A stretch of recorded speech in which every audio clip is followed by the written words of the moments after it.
حضور سید عالم صلی اللہ علیہ وسلم کی امت بہترین امت. کون سی بہترین امت؟ جس کو کہا گیا کہ تم نے سود نہیں کھانا، تم نے حرام نہیں کھانا، تم نے غیروں کا مال نہیں کھانا، تم نے جناب یتیموں کا مال نہیں کھانا، تم نے ناجائز طریقے سے مال نہیں کھانا. لیکن وہ امت آج سارے کرتوت کر رہی ہے. پہلی امتیں ایک ایک گناہ کریں.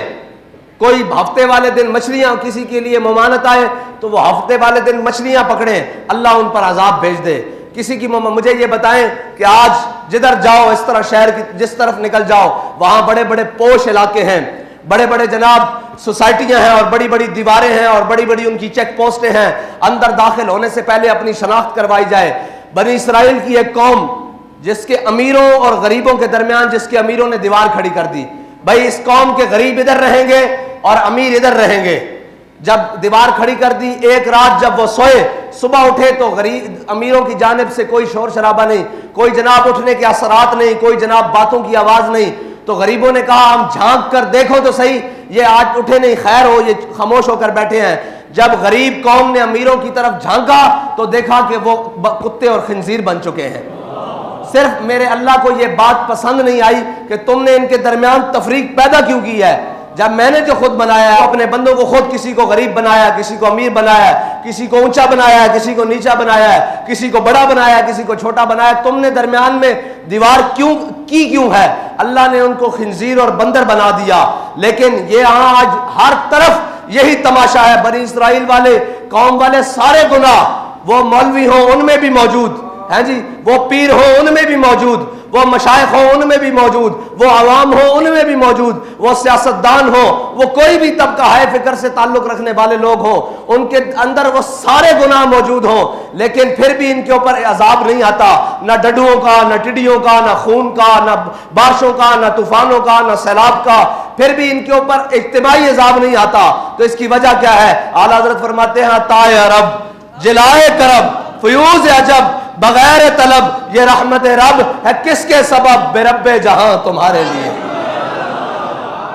اور جمہوریت کے نام پر اور جناب مفاد عامہ کے نام پر، مفاہمت کے نام پر، وہ جو شخص آیا ہے ہماری وزارت عظمیٰ کے سیٹ پر 10 مہینے 11 مہینے ہوئے ہیں، وہ آیا شخص، وہ کہتا تھا میں اس قوم کو بچانے کے لیے، اس کی معیشت ٹھیک کرنے کے لیے اگر کپڑے بھی اپنے بیچنے پڑے تو وہ بھی جناب بیچ کر ان کی خدمت کروں گا. اس نے کپڑے کیا بیچنے تھے؟ جو فطرت نے لباس دیا ہے، کھال اور ماس اور گوشت، اس نے وہ بھی نوچنا شروع کر دیا ہے قوم کا. اور کبھی بھی فلاح نہیں پا سکتی قوم، یہ بات پکی ہے. اور یہ کہتے تھے حساب ڈار آئے گا. میں نے کہا تھا تمہاری معیشت درست نہیں ہو سکتی کیونکہ تم نے ناموس رسالت پر مداہنت کی ہے، تم نے ختم نبوت پر مداہنت کی ہے، اور جو تیرے در سے یار پھرتے ہیں وہ در بدر یوں ہی خار پھرتے ہیں. ہاں پھر رہے ہو کہ نہیں در بدر خار؟ ہاں تو آیا نظرتے کیوں بد نصیبہ.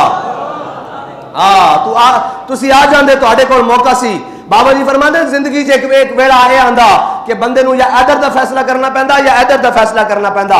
کاش کہ تسی سارے رسول اللہ دے در دا فیصلہ کر لیندے. اج تک تانوں سارے کہہ رہے ہیں تسی ڈیفالٹ بھی ہو چکے ہو، تسی جناب منگتے بھی ہو، تواڈے کول ملک بھی نہیں چل رہا. کہنے جی آپ کہتے ہیں جناب سود کو ختم کرنے والی بات، اور آپ کہتے ہیں جناب یہ کوئی ٹھیک بات ہے کہ جناب آپ کہتے ہیں ہم سود نہیں دیں گے. میں نے کہا یہ ٹھیک ہے کہ دنیا کے آگے جھولیاں پھیلا کر پھرو، اور یہ ٹھیک ہے کہ دنیا کے آگے دامن پھیلا کر پھرو، اور تم امداد دینے جاؤ اور اگلے دروازے بند کرنے کہیں لینے نہ آ جائیں، اور تم دنیا کو امداد دینے کی بجائے یہ بیان دو کہ ہم 6 مہینے تک ان سے امداد لیں گے نہیں.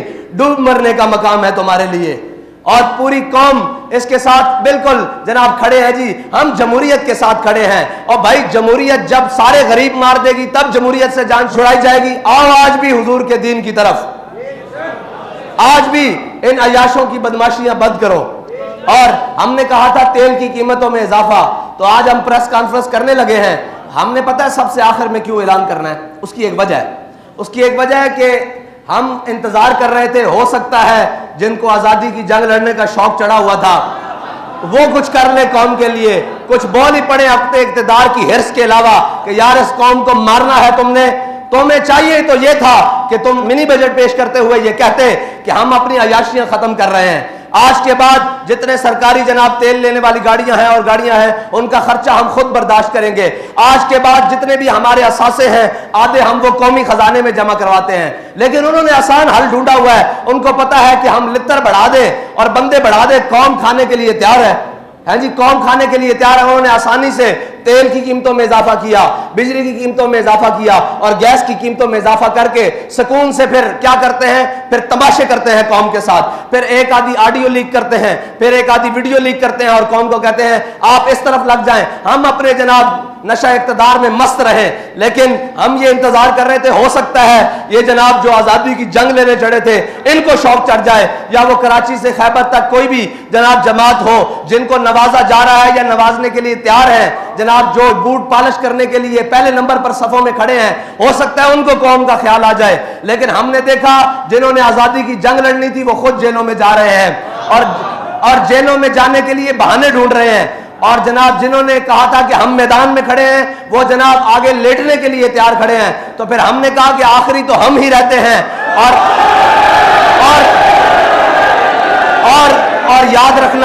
اور یاد رکھنا قوم کی پناہ آخری حضور کا دین ہی ہے. یہ جہاں مرضی پھر لیں آخر وہ دین ہی ہے جو ان کو بچا سکتا ہے, اور وہ دین ہی ہے جو ذات سے بھی مراد ختم کرتا ہے, حضرت عمر بن عبدالعزیز کی طرح رشتہ داروں سے بھی ختم کرتا ہے, تعلق داروں سے بھی ختم کرتا ہے, دوستوں سے بھی ختم کرتا ہے, اور قریبی رفیقوں سے بھی ساری چیزیں ختم کر کے قوم کے خزانے میں جمع کرواتا ہے. اور جناب ان کو نشہ اقتدار نے مست کیا ہوا ہے. لیکن یہ یاد رکھنا تم قوم کے جناب ہر چیز لوٹ چکے ہو, لیکن اب قوم, میں آپ سب سے بھی کہتا ہوں جائیں اور جا کر کہیں. وہ کہتے تھے کہ جناب مولویوں نے روڈ بند کر, ابھی بھی کئی بکواس کریں گے کہ جناب ان مولویوں کو کیا ضرورت پڑی تھی, یہ ایسی بات کریں ایسی بات کریں. بہرحال ان سے تو ہمیں غرض نہیں, کم از کم آپ قوم کے پاس جائیں اور اسے کہیں آپ کس چیز کا انتظار کر رہے ہیں. کہ ابھی ہماری شنید یہ ہے کہ جناب بین الاقوامی ایجنسیاں اور بین الاقوامی ادارے آ رہے ہیں ہمارے ایٹمی پلانٹ کا وزٹ کرنے کے لیے, تو پھر اس کے بعد ہمارے پاس بچا کیا ہے؟ میرے آقا و مولا صلی اللہ, بھائی کچھ بھی نہ ہو غیرت تو اندر موجود ہو. میرے آقا و مولا صلی اللہ علیہ وسلم کی حیات مبارکہ ہمارے لیے مشعل راہ ہے. حضور سید عالم صلی اللہ علیہ وسلم جب ظاہری دنیا سے تشریف لے کر گئے تو یہودی کے ہاں آپ کی زیرہ جو ہے وہ رہن پڑی تھی, لیکن آپ کے گھر میں 9 تلواریں لٹک رہی تھی. ہاں یہ تو ہمارا, لوگ کہتے ہیں پھر جناب یہ ڈیفنس. میں نے کہا بھائی بات سنو, ہم بھوکے بھی رہ لیں گے, ہم ساری باتیں کر لیں گے, لیکن اپنی غیرت کے اوپر سودا نہیں کریں گے. ہاں کل کو یہ بات جناب بین الاقوامی ادارے آ کر کہیں کہ جناب اس کو بھی بیک رول کرو اور اس کی جناب تعداد کو کم کر دو, انہیں کہہ دو بھائی ہم بھوکے رہ سکتے ہیں, اس کی تعداد بڑھائی تو جا سکتی ہے, کم نہیں کی جا سکتی. لیکن میں آپ کو یہ بات بتا دوں کہ جن کے ہاتھوں میں آپ کے ملک اور ریاست کا اقتدار ہے وہ بڑھانے کی کیا بات, وہ تو اس کو ختم کرنے پر تلے ہوئے ہیں. لیکن یہ اس پاکستان نے باقی رہنا ہے تا صبح قیامت, اور اس پاکستان نے اسلام کا قلعہ بننا ہے. لیکن لگتا ہے اس کے آثار اللہ تعالیٰ اپنی حکمتوں سے, اپنے جناب رازوں میں سے اور اپنی تدبیروں سے انشاءاللہ جلدی لا رہا ہے. اب آپ کی ذمہ داری بنتی ہے آپ قوم کے پاس جائیں اور انہیں کہیں کہ تحریک لبیک جو بھی فیصلہ کرے آپ کو اس کے ساتھ کھڑا ہونا ہوگا. آپ تو کھڑے ہیں نا, آپ کا کام ہے قوم سے بھی جا کر کہیں کہ وہ جناب کوئی نونیا ہے, کوئی جناب وہ جناب پی ٹی آئی والا ہے, یا کوئی جناب جو بھی جس جماعت سے تعلق رکھتا ہے, اسے کہو بھائی ساری باتیں بعد میں, یہ ملک بچے گا تو تب ہم بچیں گے نا. اس ملک کو جس نام پر حاصل کیا ہے وہ ملک رہے گا تو پھر آگے چل سکیں گے نا. تمہاری یہ, میں تاجروں سے کہتا ہوں میرے آقا و مولا ابھی رمضان شریف آ رہا ہے, اس کے لیے بھی انشاءاللہ ہم نے ایک جناب پلان ترتیب دیا ہوا ہے اور انشاءاللہ بڑا بہترین ہوگا. بہرحال میرے آقا و مولا صلی اللہ علیہ وسلم نے فرمایا حق گو یعنی سچ بولنے والا تاجر اور جناب امانت دار تاجر قیامت والے دن شہیدوں اور صدیقوں کے ساتھ اٹھایا جائے گا. لیکن سچ بولنے والا تاجر اور جناب امانت دار تاجر, لیکن یہاں کیا ہوگا, ابھی جناب آئے گا رمضان تو قیمتیں 3 گنا بڑھا دی جائیں گی. پھر ان پیسوں سے جناب